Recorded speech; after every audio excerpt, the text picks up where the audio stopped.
Three, two, one.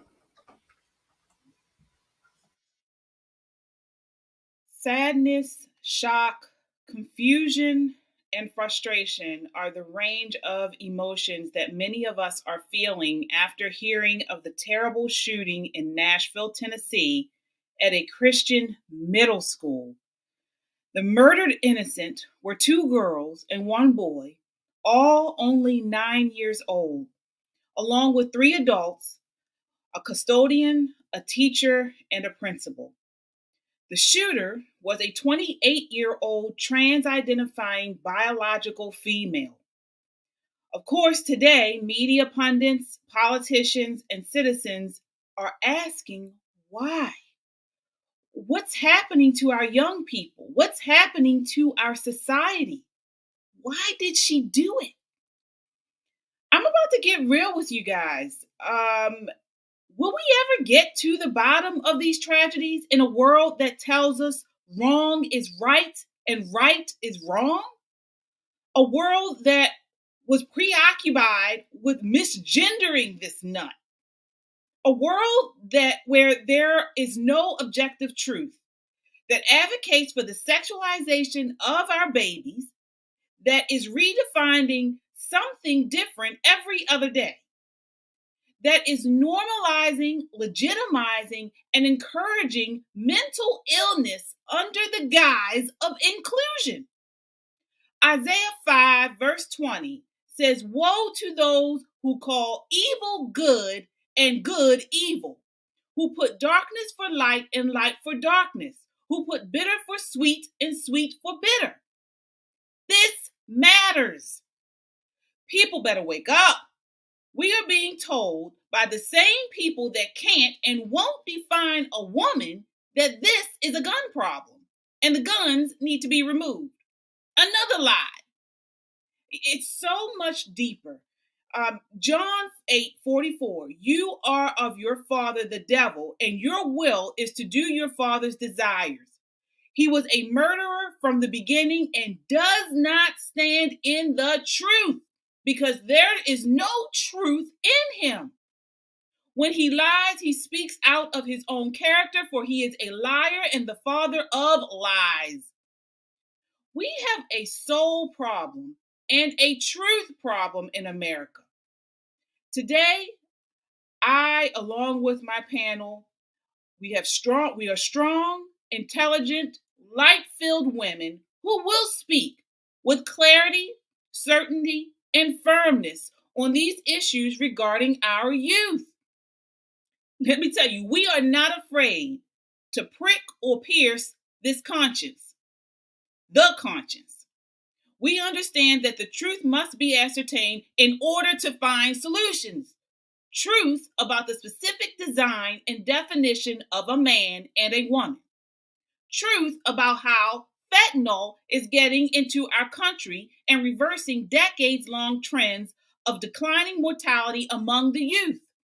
Truth surrounding the impact social media platforms like TikTok are having on our young people. Are the leaders and those in power interested in the truth? We're going to talk about it and more next.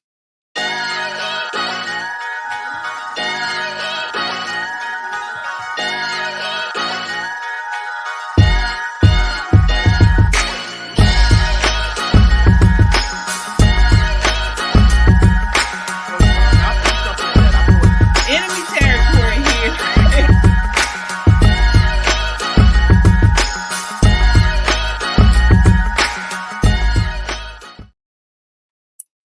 Hello, hello, hello. It is Wednesday and it's time for Pop and Politics.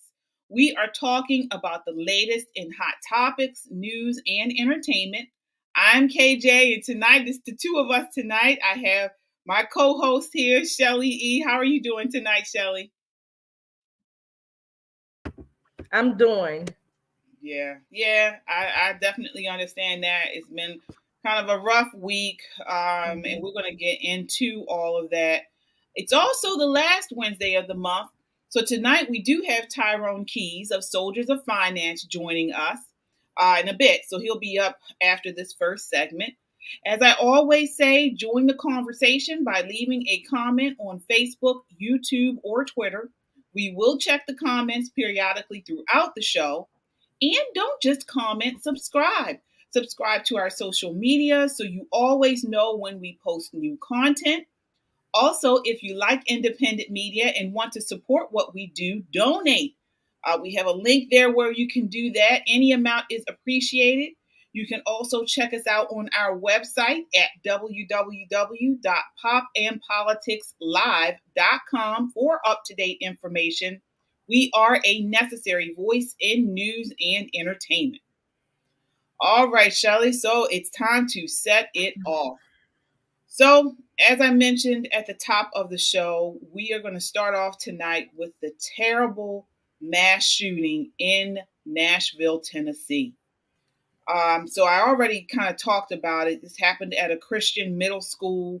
A lady came in, a woman who identified as a trans man came in and shot up the place. I'm going to get right into it and go right to my question for you tonight. First, we talked last week about how Robin DiAngelo called for Black people to separate from white people. We talked about Scott Adams, who kind of said something similarly. And we're being told one group is an oppressor and the other is being oppressed. Are we creating division that's bound to lead to destruction? What kind of environment or society do we have that creates this type of violent person? What are your thoughts there?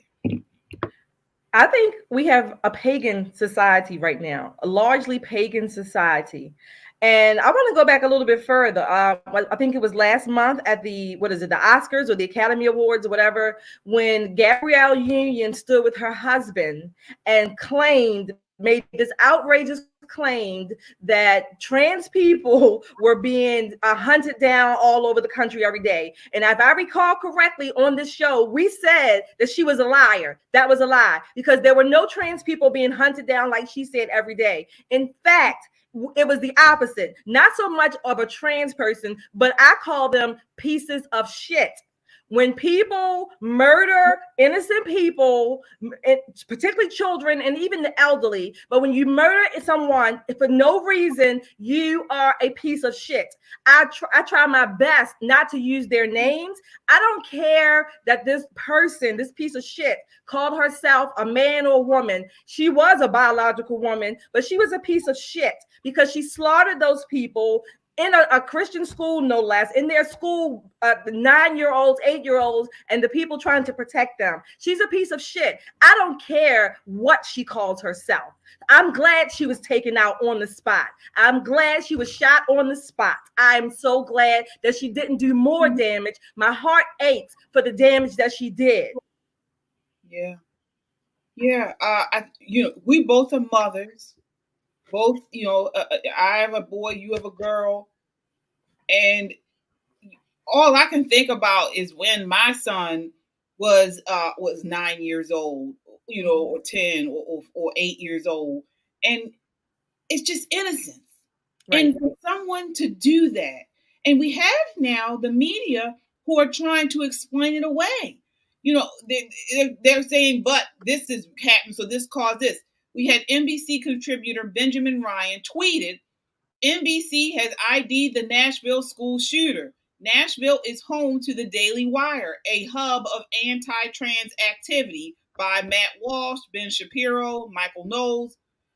We had Newsweek tweeted a story titled, Tennessee Republicans ban on drag shows criticized after mass shooting. ABC News correspondent Terry Moran stated that the shooter identified herself as a transgendered person. The state of Tennessee earlier this month passed and the governor signed a bill that bans transgender medical care for minors. So it appears that the mainstream media is trying to somehow explain this away. This trans-identified murderous shooting spree is due to media pundits on the right and Tennessee laws. Right. I mean, what do you believe? Do you think that's a problem? Nobody's been called out about it. No. The media, again, the media is going to feed this narrative along with largely a lot of people in our government, the cowards that they are, to say that, oh, she's trans, or they're going to try to cover up something. But the fact is that she's a piece of shit. Yes. On that note, Whitley, thank you so much for joining us. We have getting spicy. I know. Nice. It is, as it always is. It is. We So thank you for joining. This is Whitley Yates. Yes. Whitley, can you introduce yourself to our audience? This is fine. Who you are and what you do. Absolutely. Hello, everyone. Please excuse my tardiness. My name is Whitley Yates. I am the Director of Diversity for the Indiana Republican Party. I am your conservative cousin. I call myself the chic conservative. And I'm really excited to be on here to be talking about these current events through the lens of conservatism with some amazing, dynamic ladies. Yes. Thank indeed. you. We're happy to have you. Thank you for joining us. Thank you for coming. So we are talking about this mass shooting in Tennessee. I want to play this clip for you guys. This is Congresswoman AOC, and then get your response. Many of these disgusting and insinuating attacks on trans and LGBT people are actually projections of what predatory, cisgender, and often straight men do when left alone in the presence of women, or sometimes horribly, children. So instead of getting you to challenge the patriarchy, they're trying to get you to challenge the very gender expressiveness that challenges patriarchy. Don't get it twisted, because a lot of people attacking drag are projecting. So I want to get your thoughts on this, Whitley. What's your response to her in the wake of this terrible tragedy, this shooting by a trans-identified woman? So first, I would just like to give condolences and sympathy to all of the families, not only those who have lost someone in the Nashville shooting, but also those that endured the experience of what that is like. I am highly disappointed with the media and with our elected officials that have consistently spun a different narrative. Domestic terrorism, as we know it, is what we witnessed. And I think that this, if you really want to be honest and look at the totality of the last 4 or 5 shootings, they were all done by members of the trans community, the last 5 school shootings. And so I think it's about time that we start talking about trans terrorism and how that impacts schools, children's, and communities, not even just the violence. The trans terrorism of when I don't agree with your lifestyle, I'm going to cancel, attack you, and dox you online so that you feel any type of repercussions for speaking your mind, which may be different than my personal preference. So they have been mobilizing in a way to wreak havoc, to wreak terror on people who don't identify with how they choose to live their life. And so as we're seeing this now morph from that cancel culture, from doxing people, moving into now shooting up schools and taking the lives of innocent children, the fact that politicians on the left are almost condoning this behavior is sickening to me. It is sickening to me that they would utilize the lives and death of young 9-year-olds and 3 adults to propel a more trans agenda. Yeah. And what you said is exactly correct. And what we're in this, and especially when you compare this to how they have acted in the past to different types of shootings. So, according to the media narrative and the left, when there's a white shooter and black victims, it's systemic racism. Right. When the black shooter, when it's a black shooter and white victims, it's alienation caused by systemic racism. Mm-hmm. With the Muslim shooter and their gay victims, it's homophobia. But now we have this trans shooter who we still don't know. She has a manifesto. We still don't. That hasn't been released. Why hasn't this been classified as a hate crime? And they're going to take a couple of things. Number one, don't forget, when it's black on black crime, they're silent. Right. It's overlooked. It's not even addressed, really, right? But I want to address what's her name, AOC. She's talking about the patriarchy. Let me tell you something. It was the patriarchy that ran into that building to take out that the woman. She wasn't even trans, whatever, to take her out. So the patriarchy ran in. Where were you, AOC? Because we had to wait it on you or these so-called feminazis or rabid feminists, there would be more children and innocent people slaughtered. We'd be carrying out more body bags. So F you, AOC. The patriarchy ran to the trouble. They ran to the shooter, not away from the shooter. Okay?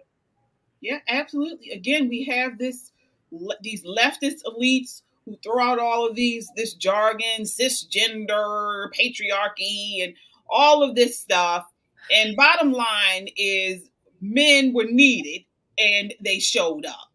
Okay. He showed up and showed out. Can we talk about that officer who ran? I mean, he's pushing people out the way. Come on, let's go to do what was necessary. And I think in a time like this, I was on the shade room because, I like to be messy sometimes. And I was looking at the responses of so many Black people about how they responded and how grateful we were. They was like, F that person and F their pronouns, like, all of these different things. And the truth of the matter is, when it comes to human life and protecting the sanctity of human life, there should be absolutely no question. So the same outrage that AOC would have in any other situation where you see people dying, she should have it here. But because it doesn't fit the narrative and it doesn't go in alignment with their agenda, they have now pivoted to something else, to blame us. So now it's really interesting that the victimizer, right, the murderer, has somehow became the victim.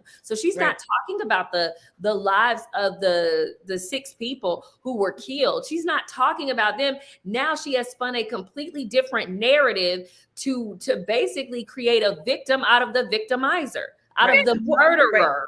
Right. Well, this is really consistent with the left. Keep in mind, this is the same people who release the violent criminals. Okay. So again, they make excuses for the violent criminals. They want to have them, no cash bail, any kind of excuse. So this is consistent with them. At least they are consistent in that way. So this is why we have, or at least part of the reason why we have this exponential uptick of violence on our streets, because of these leftist progressive state's attorneys that don't want to lock up the people, the judges that send them through the revolving doors, the defund the police movement. All of these things are conflating and contributing to this. So it doesn't surprise me that she would say something like that. This is the mantra of the left. Speaking of the mantra of the left, so I want to read something to you. National Review put out, Nashville police said the shooter had been in a doctor's care for an emotional disorder.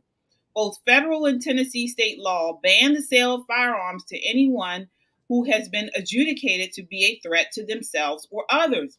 The Nashville shooter was indisputably a danger to others, and that threat to others was almost certainly connected to her mental illness. The evidence was there for her to be declared legally mentally defective and barred from owning firearms. The shooter's parents believe she should not be allowed to own a firearm, indicating the shooter had said or done things that made her parents believe she was a potential threat to herself or others. But no one acted upon those concerns and no one reached out to the police. Shelley, do you believe horrors such as this one in Nashville could be avoided by passing more gun control laws?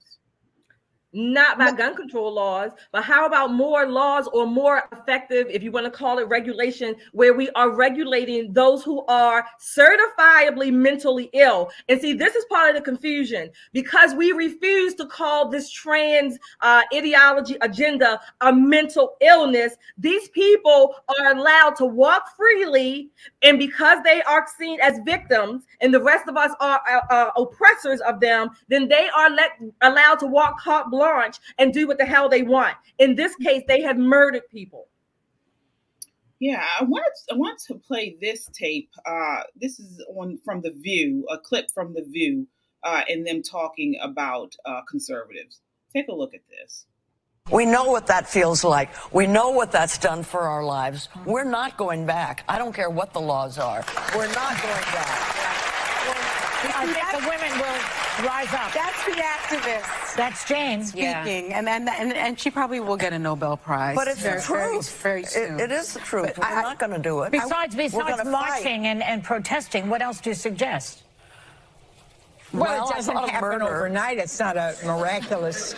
What did you say? Murder. She's kidding. Wait a second. She's just kidding. Don't say that. That's you don't know. They'll pick up on that and just run with it. The worst. She's just kidding.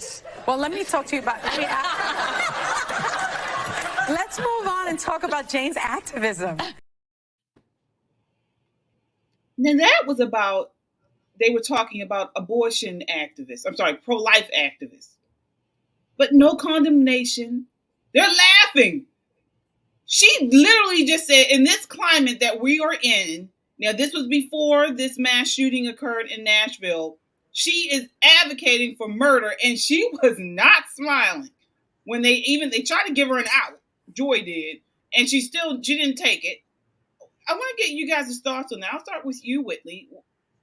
I mean, I think it's deplorable, and that too is a hate crime. And if anyone else would have said it, if there would have been a Republican or a conservative who advocated for murdering people who thought differently than them, it would be splashed everywhere, all over the news. It would be condemned. They would have lost their job. They wouldn't have been able to have any type of a following. Influence would have been limited. They would have been deplatformed, and they would have received so much hate mail. But because it's coming from the left, then it's tolerated. Crimes against Christians, crimes against Christian ideologies is a problem in this country and has been for a long time. As we are moving more and more towards the left, more and more progressive, less God, lawlessness, we've replaced religion with pronouns and trans and LGBTQ plus ideology. And so now it becomes normal to joke about killing Christians. And let's put this in context, right? If that joke were made about another group of people, an ethnic group of people, for their religious preferences, she would have been canceled immediately. The show probably would have been canceled immediately. Yeah. Mm-hmm. Yeah. Again, we talk about these issues time and time again on this show, and we want to continue to, as you mentioned, Whitley, lift everyone who was affected by that mass shooting up in prayer. Family members, people who have been affected by it, because it's affected people all over the country. Parents who are holding and kissing their loved ones and their daughters and sons a little longer tonight. We want to lift everyone up in prayer. We will continue to follow this story and see what happens with this. I'm interested to see what this manifesto says and what it will come of this. All right. So we have to move on to our next segment. This is with Tyrone Keys. So this is the last Wednesday of the month. So we have Tyrone Keys joining us from Soldiers of Finance. How are you tonight, Tyrone? Oh, you're muted. Can you hear? I said I'm good. How y'all doing?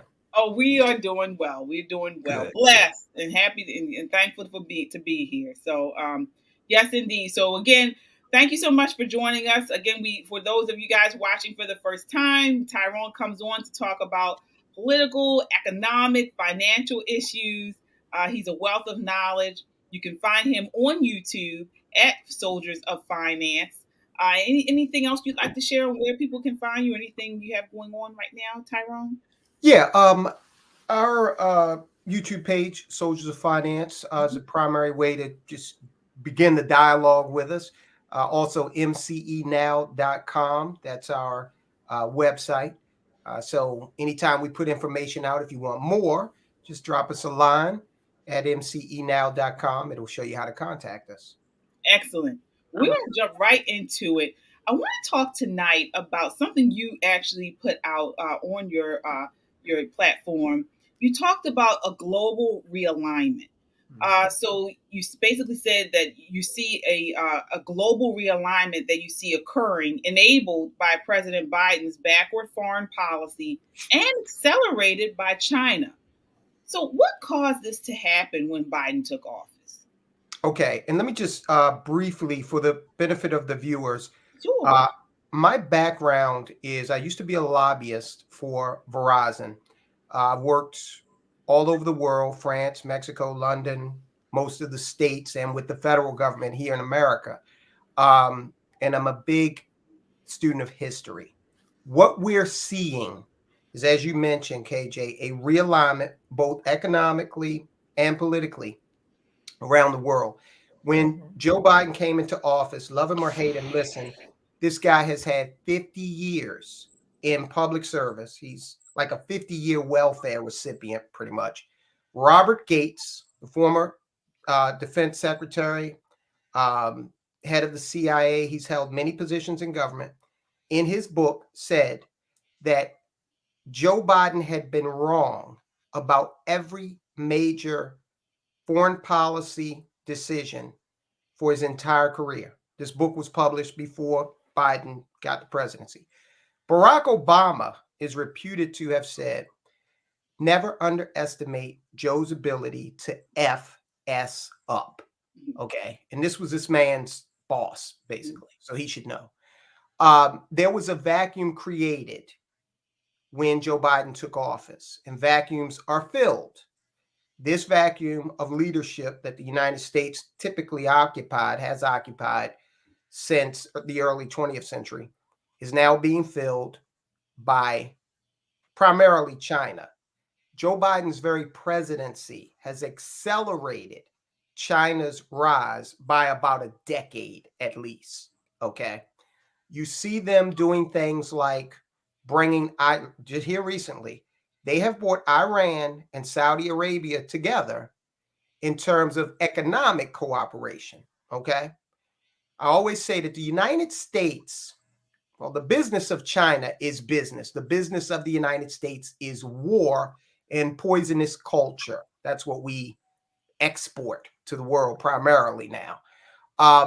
And as an example of that, when you saw Iran and Saudi Arabia having these differences fall away and starting to look at joining BRICS to cooperate economically, what did we do?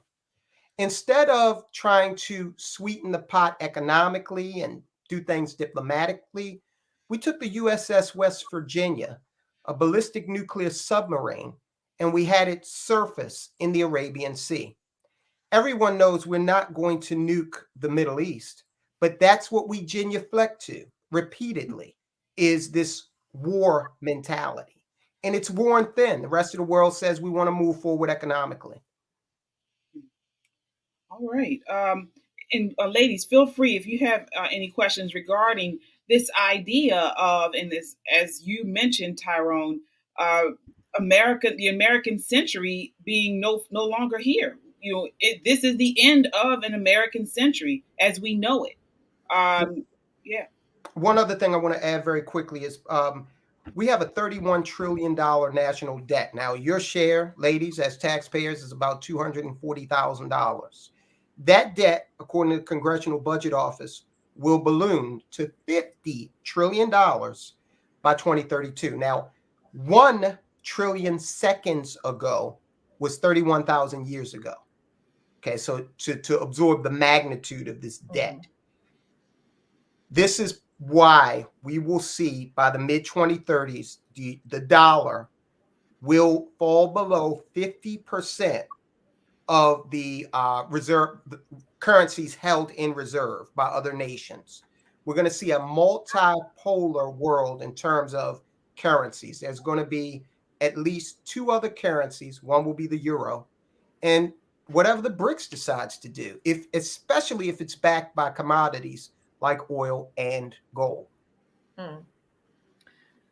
So my question would be, Tyrone, what can we do just as Americans? What can we do?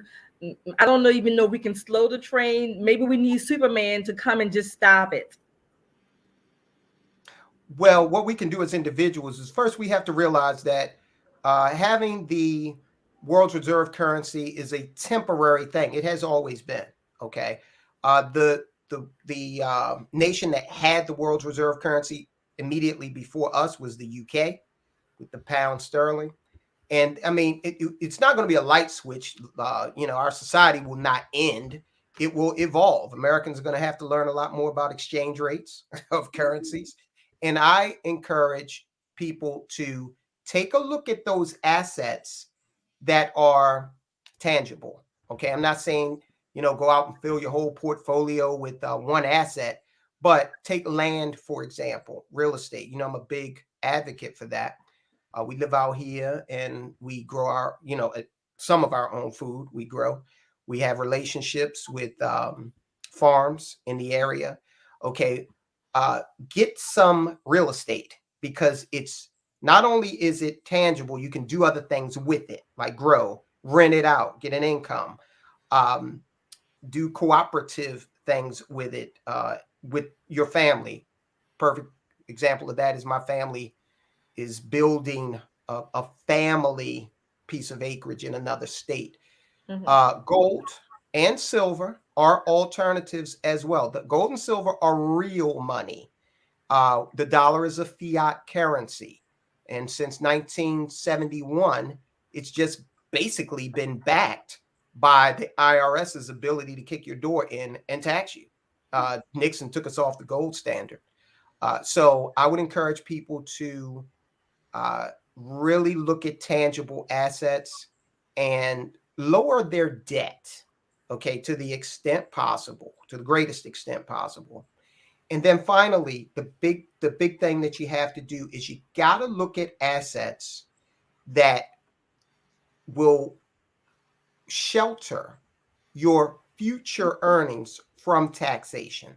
And there are assets out there that can help you do that. And the reason I say that is because we got $31 trillion in debt now, 50 trillion by 2032. So I think we all know taxes are not going down. No. So you've got to be, especially as you age, you've got to have some money that has been taxed now under the lower rates and is shielded from that future taxation. All right. Well, we definitely will continue to follow this story. It's kind of scary to hear, that Americans, America will be the way we see it as it is now. The superpower will end. Yeah. And what that's going to look like to us here in America is these entitlement programs. Like, ladies, you all are young, so I would not rely on Social Security at all. Okay, I would make sure that your need for medical care, you've cared for that, so that you're not totally reliant on Medicare, another entitlement program, and you've got to also make sure that, you've got to realize that local services will be impacted because the local and state governments get a lot of money from the federal government. And also, we're going to have to contract militarily. This far-flung empire, we're not going to be able to afford that too much longer. All right. Wow. Well, again, this is Tyrone Keys from Soldiers of Finance. You can find him on YouTube under that name, Soldiers of Finance, and also his website, mcenow.com. All right. And he's here. He's here every the last Wednesday of each month to talk to us about all things finance, the economy, and politics. All right. Thank you, ladies. Yes. Thank you for joining us. Have a Bye-bye. good night. You too. All right. So again, as I always say, join the conversation by leaving a comment on Facebook, YouTube, or Twitter. We will check the comments periodically throughout the show. And don't just comment, subscribe. We have a brand new YouTube channel, Pop and Politics. So you can find us there, and we're trying to get our subscribers up. So definitely, if you're enjoying this podcast or web show, subscribe, share it, send it in a messenger or DM so somebody else can subscribe too. All right, so we are moving right along to Uganda. So This recently, Uganda lawmakers on Tuesday approved some of the world's harshest anti-gay laws, making some crimes punishable by death and imposing up to 20 years in prison for people identifying as LGBT. The new legislation constitutes a further crackdown on LGBTQ plus people in the country, where same-sex relations were already illegal, punishable by life imprisonment.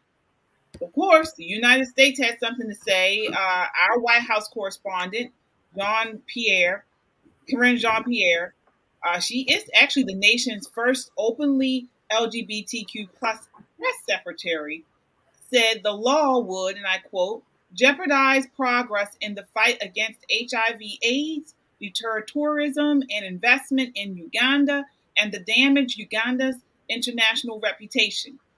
She added, human rights are universal. No one should be attacked, imprisoned, or killed simply because of who they are or whom they love. On the international stage, the United Nations has also condemned the bill. So, the Uganda responded back and said, the purpose of the bill is to protect church culture, legal, religious, and traditional family values from the acts that are likely to promote sexual promiscuity in the country. Now, I can admit that they have gone too far. Me, as a conservative, I still believe everyone has free choice, and that's a little harsh, very harsh. But is that a valid goal for government to have? As I mentioned, they believe this is to protect church culture, legal, religious, and traditional family values. Is that a valid goal for government to have? So I want to start with you, Shelley, on that tonight. Well, I know there's a little delay here, so I hope you can hear me. We can hear you. I think it's your okay. Well, I don't think so. I think they've gone too far. Number one, look, we tried this in the United States with our Salem witch trials. Okay, we tried these religious tests. It is not, and again, I'm talking from an American perspective, but my American culture, my beliefs are based on Judeo-Christian beliefs. I may be wrong on some things, but I doubt if I'm wrong. I don't think I'm wrong here.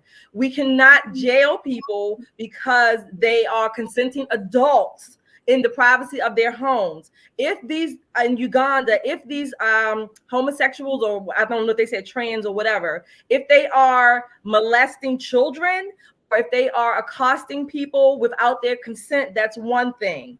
But let me stop you here, Shelley, because we all, I think, agree there that they've gone too far with the bill. But the question is it a valid goal for the government to have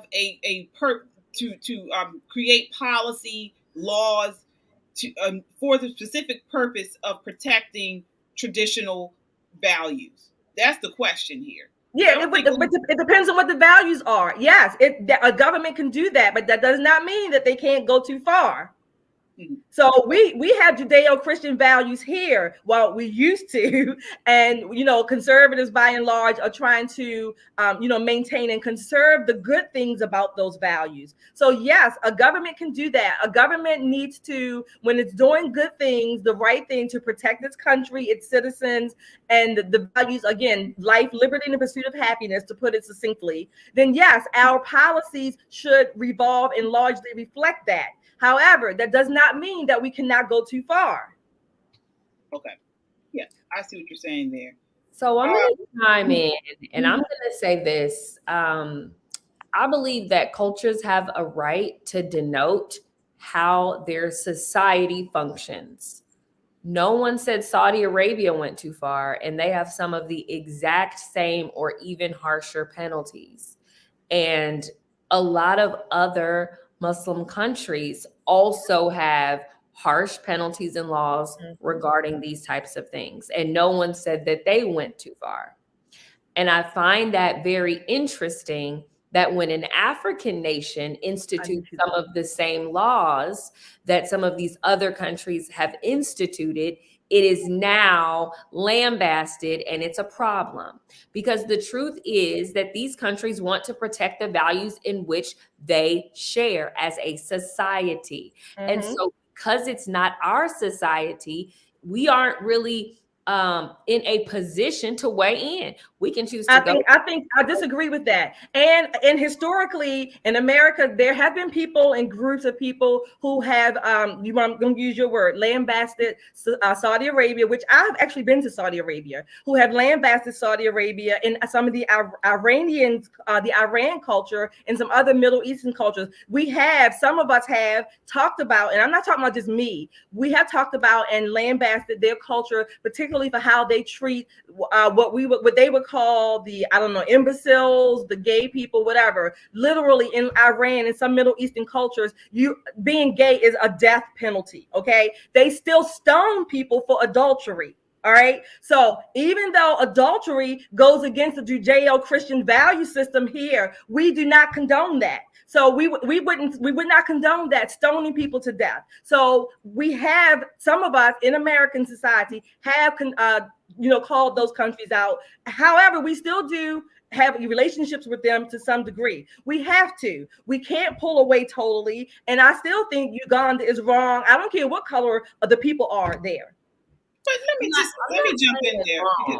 Or right. What I'm saying is it's not my culture to pick and choose what other people are doing in their country. I'm the type of conservative where if it doesn't have anything to do with me, it's not impeding my life, liberty, or pursuit of happiness, why would I even spend the time, energy, focusing on that? I am a pro-life conservative, so I don't believe that anybody should be dying, and I'm not pro-death penalty because I am pro-life from womb to tomb. However, for a society to say that they want to protect and to maintain their whatever that value is, whatever that Christianity is, I think it's something that we as a society who is losing its culture should look toward and to institute more morality in the United States.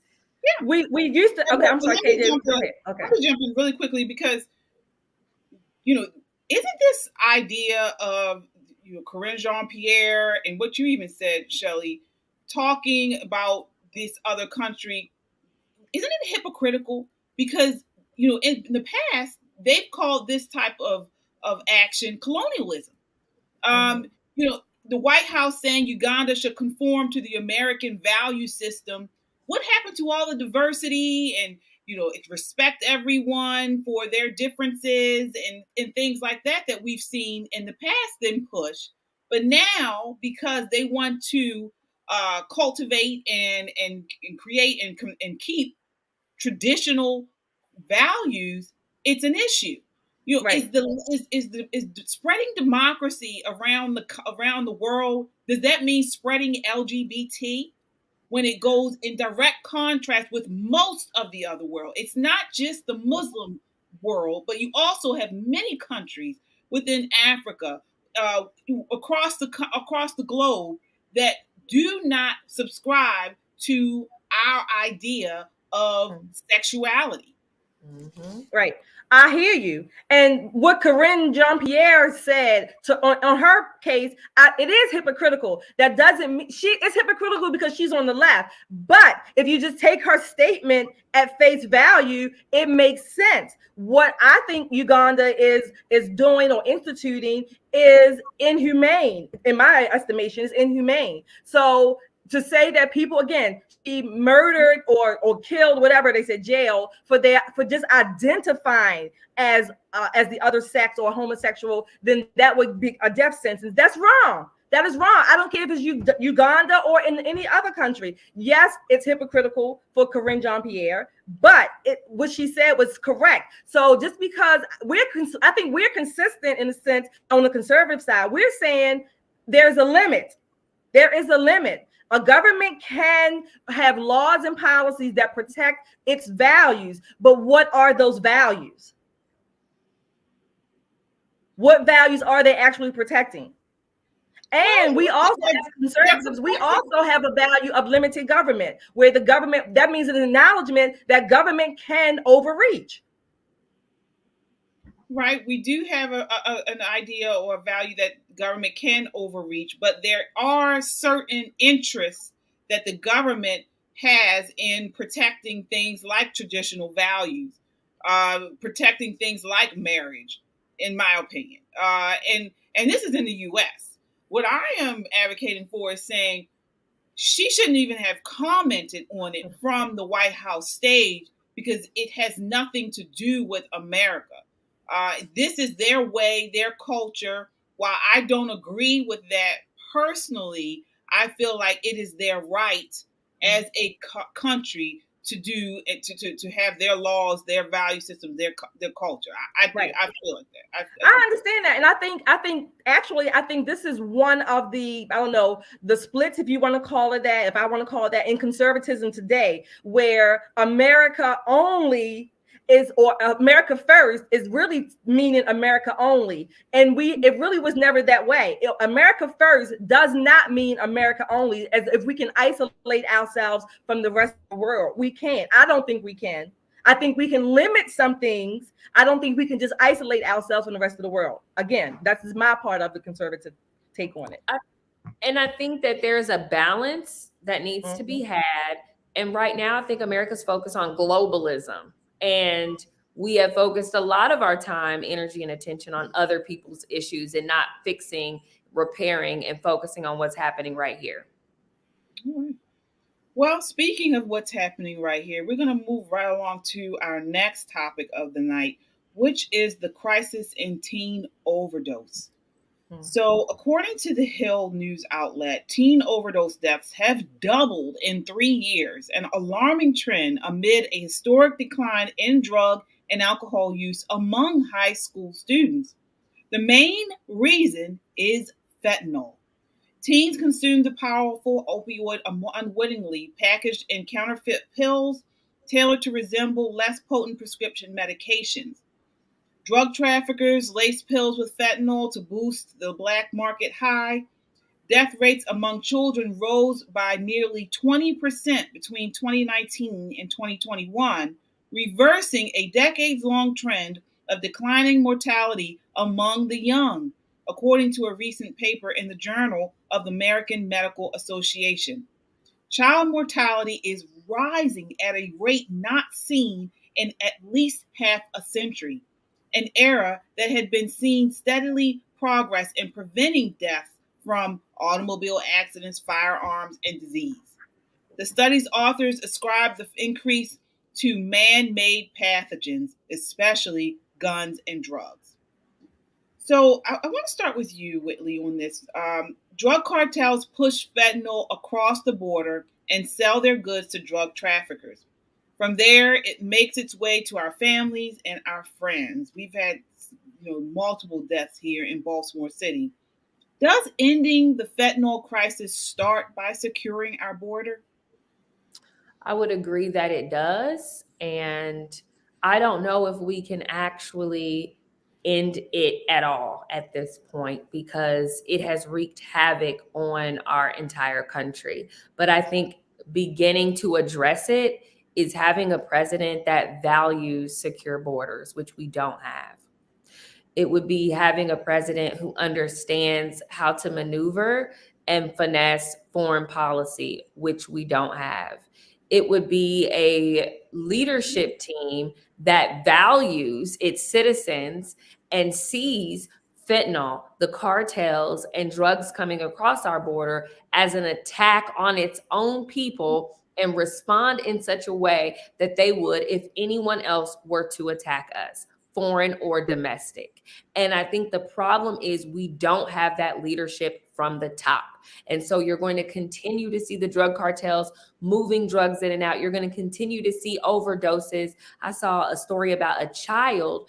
They were on vacation, a baby at an Airbnb, and the cleaners didn't clean well enough. And the baby somehow contacted fentanyl and died. And we also have a president who doesn't even understand the totality or gravity of this issue.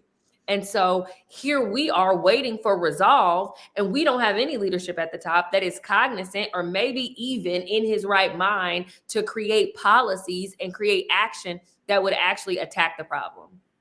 Yeah, let's take a look at some of these policies. I want to show a clip here of Senator Cruz talking to Mayorkas, who is I believe he's the leader of, I forget, as far as the border. Take a look at this.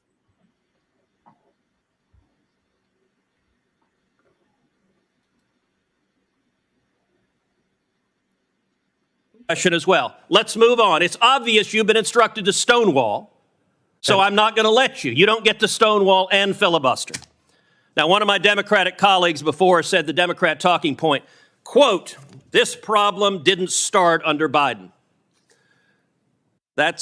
Look, I get if you're a partisan spinner, you got to figure out something to say about the absolute catastrophe that has played out under the Biden administration. True or false, Secretary Mayorkas, 2020 was the lowest rate of illegal immigration in 45 years. Is that true or false?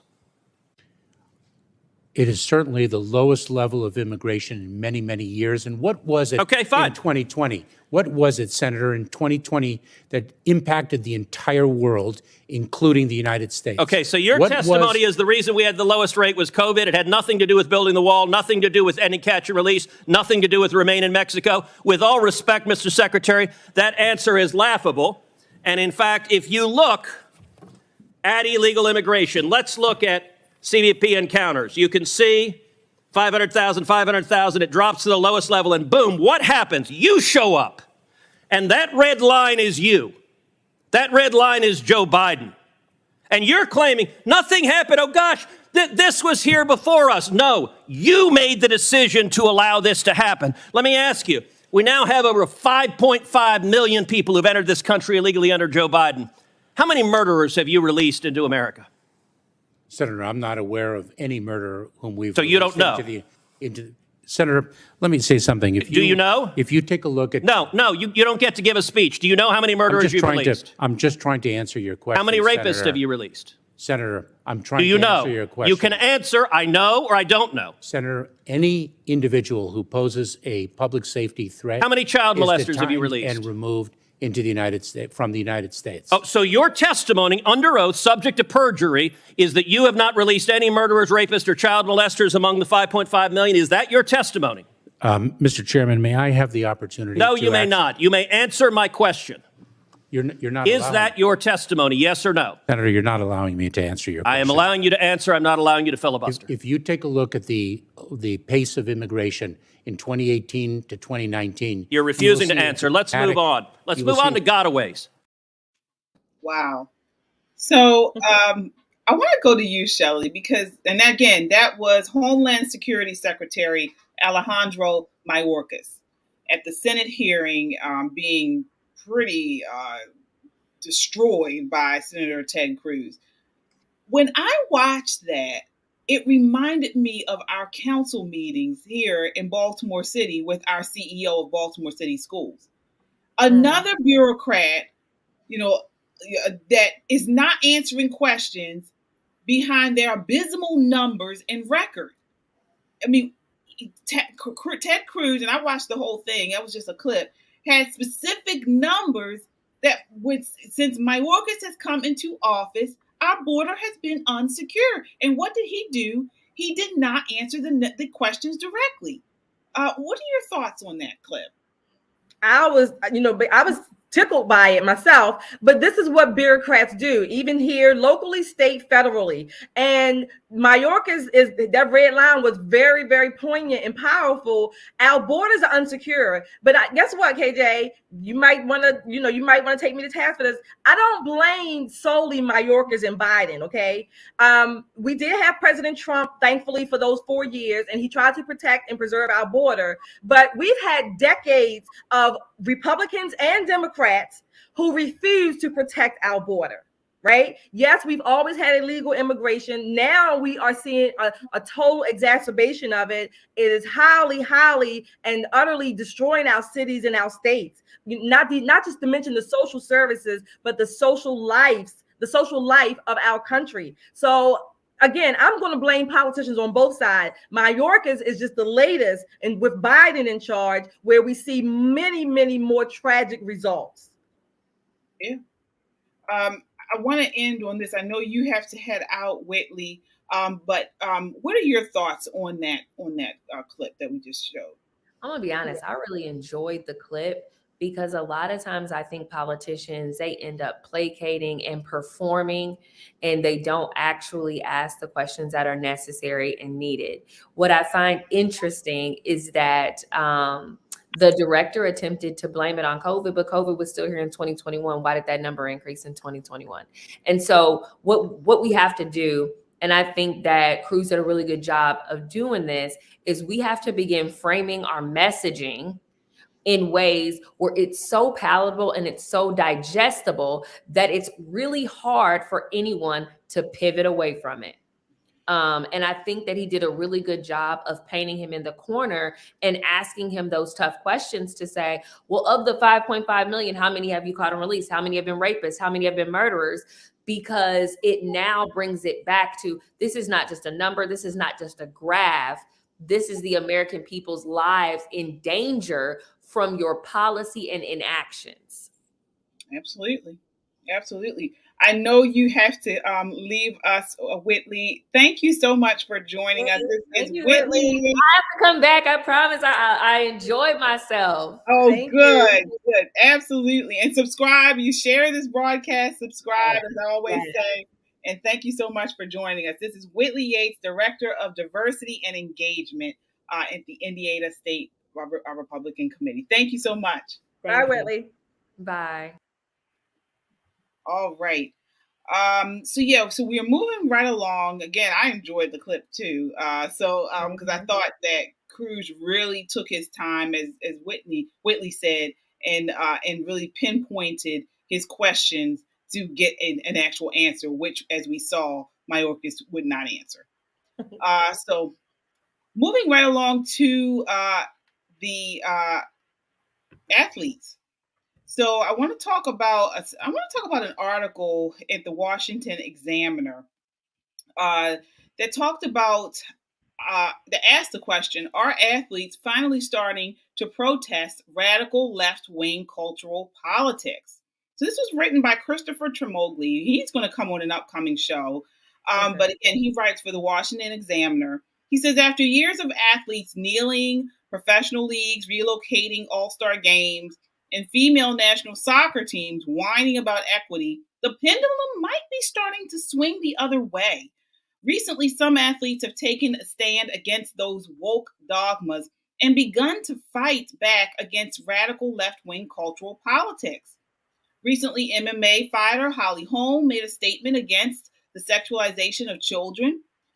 Before Holmes' comments, athletes in the National Hockey League defied LGBTQ indoctrination marketing by refusing to participate in wearing special promotional pride-themed jerseys during their warm-ups. So, Shelley, do you think this actually signals a larger pushback of change coming?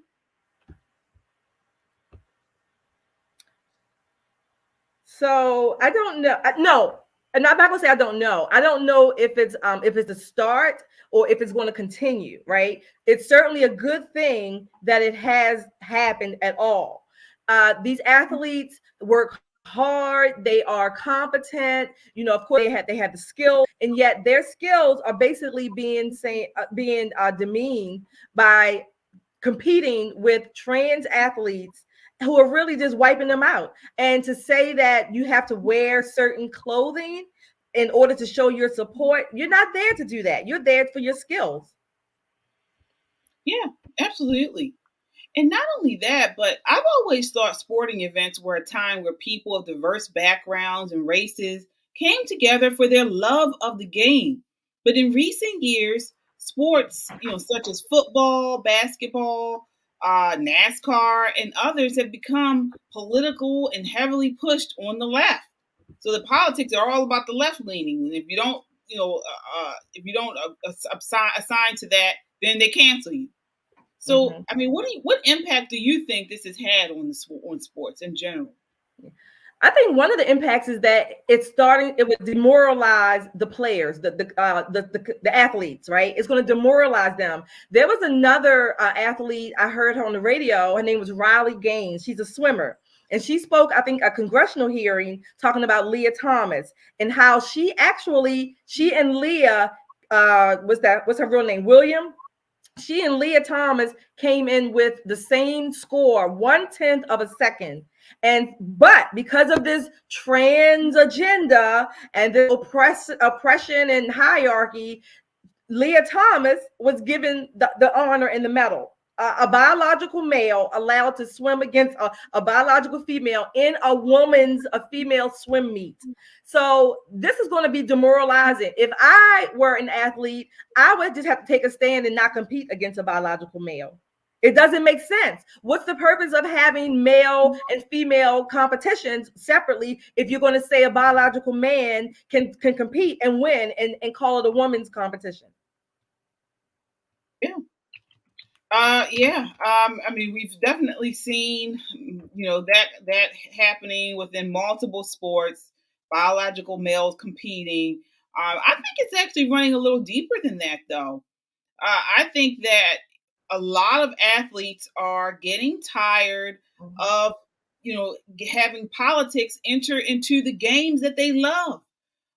Most of it, like I mentioned before, sports had always been a time where no matter what political party you derive from, no matter what you think about social issues, everybody could agree on sports. Like they come, you have a good time. The only thing that disagreements they had were whose team do you like or dislike, and that was it. But it was a time for men to get together mostly and just veg out. And now that love and that affection and that camaraderie has been really sullied by this political intrusion into the sports. So I think people are just getting damn tired of it. I really do. And hopefully this will be a movement towards, saying we've had enough. Let's get the politics out of the sports. So that's what I would say. So we are having some technical difficulties tonight. The connection is kind of slow. And again, this comes with just doing this virtual issue. So we are going to end the show tonight on that note. Again, I want to thank our guests tonight. We had Whitley Yates and we had Tyrone Keys. Definitely they will be back again. Again, continue the conversation by checking us out on YouTube, Twitter, Facebook, and Instagram. That way you get up-to-the-minute content when we post, and we appreciate the support. We are an independent media, and each time you subscribe, it helps make our voice that much stronger. We are a necessary voice in news and entertainment. Check us out on our website, that new channel at www.popandpoliticslive.com. We look forward to seeing you next week. Until then, count your blessings and live a life of purpose. Good night.